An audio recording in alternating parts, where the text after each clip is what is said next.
Gracias, presidente. Bien.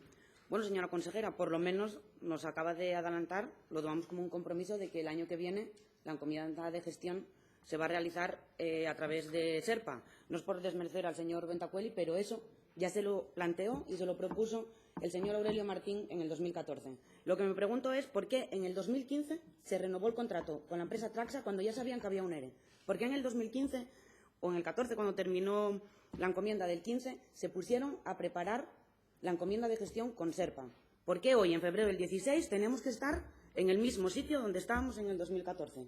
Eso es lo que no acabamos de entender. Dice que el director de la empresa vino Oviedo y dio sus argumentos. También lo decía mi compañero Aurelio Martín en esa intervención. No me haga creer que este ERE y estos despidos con estos nombres que están dentro del acuerdo es una vendetta. No me haga creer eso. De la empresa, de la consejería, del gobierno. No me haga creerlo porque no me gustaría. Y usted sabe que no soy así. Y no me gusta hacer este tipo de interpelaciones. Y tener esta agresividad, o como la quiera usted llamar. Evidentemente, a nosotros también nos preocupa la situación global. Pero si la interpela usted por el tema de Traxatec y del acuerdo que hay firmado en esta Cámara y que respaldó el Gobierno del Principado de Asturias. Y no me cansaré de repetirlo. No me cansaré de repetirlo porque creo que es fundamental y es muy importante porque es un acuerdo parlamentario y los acuerdos están para cumplirse. Y es un acuerdo parlamentario que engloba a trabajadores, a grupos parlamentarios y al Gobierno del Principado de Asturias. Soy repetitiva, pero es que es la realidad y es la verdad. Perfecto. Para el 2017 la campaña de saneamiento se hará con SERPA. ¿Pero qué pasa ahora con estos despedidos? ¿Qué vamos a hacer en el año en el que estamos con estos despedidos?